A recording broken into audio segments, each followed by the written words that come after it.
E aí, amigos, nesse vídeo vamos deixar Ciro Gomes de lado e analisar um vídeo da Maria Lúcia Fattorelli, figura famosa por propagar a ideia de uma auditoria alternativa da dívida pública brasileira que ela considera de antemão irregular. Sem delongas, vamos ao vídeo. Nesse momento, é muito importante compreender a relação entre a reforma da Previdência e o sistema da dívida. Na exposição de motivos da proposta de emenda constitucional PEC 6/2019, o ministro Paulo Guedes chegou a reconhecer que existe um nó fiscal que amarra o nosso crescimento econômico sustentável. No entanto, ele erra feio ao dizer que esse nó fiscal teria uma raiz em despesas previdenciárias e que, enquanto não recusarmos a enfrentar esse desafio previdenciário, a dívida pública subiria implacavelmente e asfixiando a economia. Sim, a análise de Paulo Guedes tem sentido. Basta analisar o gasto previdenciário dos últimos 15 anos e levar em conta a rápida mudança demográfica da população brasileira, para perceber que não fazer nada será o mesmo que aceitar o crescimento do gasto previdenciário pressionando cada vez mais as contas públicas. Os gráficos a seguir dão a dimensão do problema. Podemos ver que entre 2013 e 2018 ocorreu o aumento da despesa previdenciária como proporção do PIB, de 8,4% para 10,2%, sendo que desde 2012 o gasto assume uma trajetória constante de crescimento. Já aqui podemos ver como a Previdência vem tomando lugar das outras despesas no orçamento do governo federal. Tendo em vista isso, a dívida pública chega até a ser algo secundário. O problema maior é o de evitar que o crescimento do gasto previdenciário torne inoperante o Estado brasileiro. E as chances disso ocorrer não são pequenas. Já estamos tendo amostras disso com a ameaça das universidades públicas brasileiras pararem de funcionar no segundo semestre desse ano. Continuemos com a Fattorelli. Vou mostrar para vocês que não é a Previdência que tem feito a dívida crescer. Ela tem crescido por causa dos diversos mecanismos financeiros que geram dívida pública sem contrapartida alguma ao país ou à sociedade. A isso denominamos sistema da dívida. Esses mecanismos funcionam como engrenagens que fazem o estoque da dívida aumentar. Porém, os recursos vazam para os privilegiados detentores dos títulos da dívida, em sua maioria, bancos. Primeira afirmação falsa. A Fattorelli erra ao dizer que os maiores detentores da dívida pública brasileira são os bancos. Segundo os dados do Tesouro Nacional, os bancos detêm apenas 1/5 da dívida pública. A maior parte pertence ao poupador brasileiro, através de fundos de investimentos, fundos de previdência e aplicação no Tesouro Direto. Continuemos. Assim, o sistema da dívida corresponde à utilização do endividamento público às avessas, ou seja, em vez de servir para aportar recursos ao Estado, funciona como um instrumento que promove uma contínua e crescente subtração de recursos públicos, que deveriam ser investidos em saúde, educação, previdência, ciência e tecnologia, etc. Mas esses recursos são direcionados principalmente para o setor financeiro privado. Esse sacrifício imposto pelo sistema da dívida se materializa no chamado ajuste fiscal, que ganhou status constitucional com a Emenda Constitucional 95, a PEC do teto, que exige cortes de todos os investimentos e direitos para que sobre recursos para os privilegiados que recebem os juros da dívida. Bem, aqui há uma série de falácias, mas elas podem ser derrubadas sem grandes explicações. Primeiro, é importante entender que o sacrifício que o governo faz para pagar sua dívida chama-se superávit primário, que a grosso modo é a diferença entre a arrecadação de tributos e as despesas não financeiras.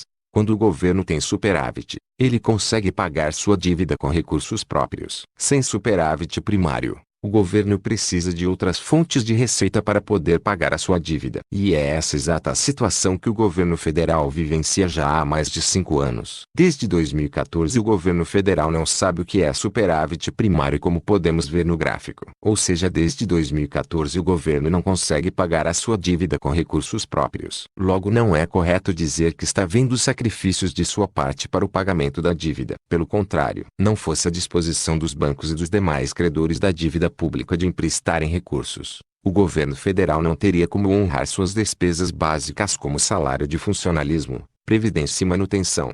Como o governo federal tem déficit primário de 120 bilhões, ele precisa pedir empréstimos ao mercado nessa quantia para poder fechar suas contas. Caso contrário, teria que cortar essas despesas nesse exato valor. Você entendeu? Salário de funcionalismo, aposentadorias e gastos com manutenção teriam que ser cortados em 120 bilhões de reais, caso o governo não conseguisse pedir dinheiro emprestado ao mercado. Logo, a situação é exatamente inversa do que a Fattorelli quer passar. É o governo que está com o pires na mão precisando do mercado para não entrar em falência. Continuemos. Essa sobra forçada chama superávit primário.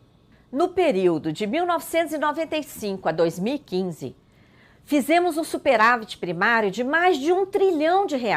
E mesmo assim, a dívida interna federal cresceu exponencialmente, passando de 86 bilhões para 4 trilhões.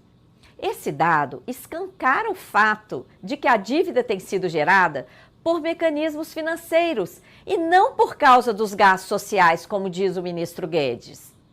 Dentre os mecanismos que geram dívidas sem contrapartida alguma, cabe destacar a aplicação de mecanismos meramente financeiros, tais como taxas de juros abusivas e atualização monetária automática e cumulativa da dívida.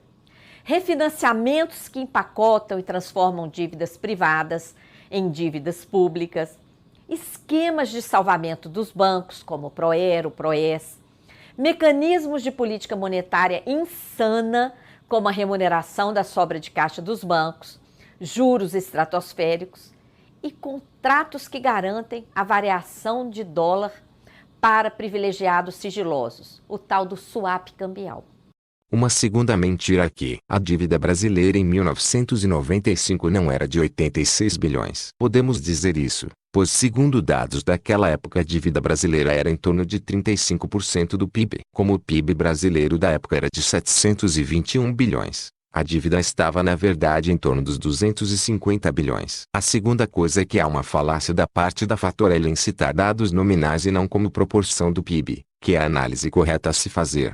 Há ainda na fala um outro engano, dessa vez em dizer que ocorreu superávit primário até 2015 como ela deu a entender. Como vimos há pouco, o último ano de superávit primário foi 2013. Assim como não é correto querer passar a ideia de que ocorreram superávites primários constantes nesse período, pois houve déficit em 96 e em 97. Então o fato analisado corretamente seria: apesar do governo federal ter acumulado superávit primário de mais de R$ 1 trilhão entre 1995 e 2013, a dívida pública saiu de 35% do PIB em 1995 para 60% do PIB em 2013. E por que isso ocorreu? Será que a Fattorelli está correta e isso se deveu ao chamado por ela esquema da dívida? Vejamos uma tabela crucial.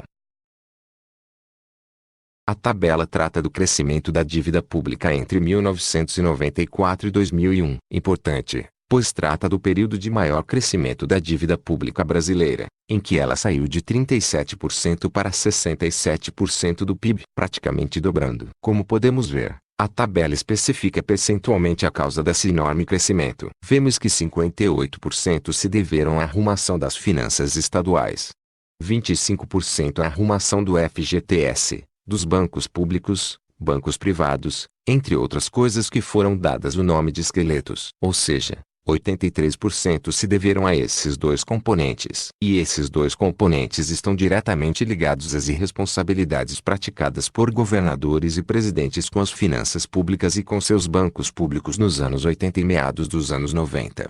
Portanto, 83% de toda a variação da dívida pública nesse período estão ligados à irresponsabilidade fiscal. E a dona Fattorelli querendo passar a ideia de que responsabilidade fiscal é algo secundário, ou pior, que é algo que trava o desenvolvimento econômico do país. É praia de um disparate desse, não é mesmo? Precisa ser dito. Disparate. Passado esse momento de reajuste de contas com o passado de responsabilidade fiscal, é visto que a dívida pública começa a cair, chegando em 2013 a atingir 60% do PIB. Ou seja, o superávit primário estava conseguindo cumprir o seu papel de estabilizar e até mesmo reduzir a dívida pública, ao contrário do dito pela Fattorelli. Foi somente a partir de 2014, quando acabaram os superávites primários, que a dívida voltou a crescer. E aqui eu abro um rápido parêntese para lembrar que os superávites primários do governo Dilma não tinham a mesma essência dos superávites dos governos FHC e Lula, pois eram feitos em boa parte através de fraudes e truques contábeis. Práticas que resultaram na crise fiscal que assolou o Brasil a partir de 2015. Enfim, nossa dívida é perfeitamente possível de ser estabilizada com uma combinação de crescimento econômico e superávit primário, exatamente como ocorreu entre 2013 e 2013. Não fosse ainda a emissão de dívida pública para a acumulação de reservas internacionais e para repasses ao BNDES, a dívida pública teria caído muito mais no período, talvez para uns 40% do PIB. Portanto, essa tese de que existe um sistema da dívida que se retroalimenta e cresce independente de esforço fiscal é pura lorota que não resiste a uma breve análise de dados. Resta então a Fatorelli ignorar esse histórico e distorcer as coisas para que elas encaixem na sua narrativa. Continuemos. O endividamento gerado dessa maneira tem sido usado como justificativa para as privatizações, para a reforma da Previdência, reforma trabalhista, liberdade de movimentação de capitais, etc. Tais medidas são totalmente contrárias aos interesses coletivos e visam retirar recursos públicos para destiná-los ao sistema da dívida, beneficiando principalmente o mesmo setor financeiro cujos lucros batem recordes a cada ano.